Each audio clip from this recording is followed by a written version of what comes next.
The Eyes of the Dragon by Stephen King. Chapter 1. Once in a kingdom called Delain, there was a king with two sons. Delain was a very old kingdom, and it had had hundreds of kings, perhaps even thousands. When time goes on long enough, not even historians can remember everything. Roland the Good was neither the best nor the worst king ever to rule the land. He tried very hard not to do anyone great evil, and mostly succeeded. He also tried very hard to do great works, but unfortunately, he did not succeed so well at that. The result was a very mediocre king. He doubted if he would be remembered long after he was dead.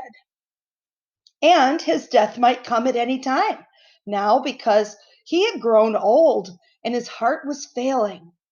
He had perhaps 1 year left, perhaps 3. Everyone who knew him and everyone who observed his gray face and shaking hands when he held court agreed that in 5 years, at the very most, a new king would be crowned in the great plaza at the foot of the Needle. And it would only be 5 years with God's grace. So everyone in the kingdom, from the richest baron and the most foppishly dressed courtier to the poorest serf and his ragged wife, thought and talked about the king in waiting, Roland's elder son, Peter. And one man thought and planned and brooded on something else, how to make sure that Roland's younger son, Thomas, should be crowned king instead. This man was Flag, the king's magician. Chapter 2. Although Roland the king was old, he admitted to 70 years, but he was surely older than that. His sons were young. Now, he had been allowed to marry late because he had met no woman who pleased his fancy, and because his mother, the great Dowager Queen of Delain, had seemed immortal to Roland and to everyone else, and that included her.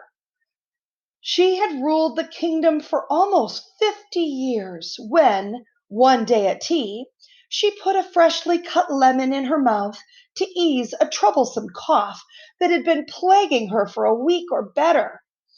At that particular tea time, a juggler had been performing for the amusement of the Dowager Queen and her court. He was juggling 5 cunningly made crystal balls. Just as the queen put a slice of lemon into her mouth, the juggler dropped one of the glass spheres. It shattered on the tiled floor of the great east courtroom with a loud report. The Dowager Queen gasped at the sound. Now, when she gasped, she pulled the lemon slice down her throat and choked to death very quickly. 4 days later, the coronation of Roland was held in the Plaza of the Needle. The juggler did not see it. He had been beheaded on the executioner's block behind the Needle 3 days before that. A king without heirs makes everybody nervous, especially when the king is 50 and balding. It was thus in Roland's best interest to marry soon and to make an heir soon. Now, his closest advisor, Flag, made Roland very aware of this. He also pointed out that at 50, the years left to him in which he could hope to create a child in a woman's belly were only a few. Flag advised him to take a wife soon and never mind waiting for a lady of noble birth who would take his fancy.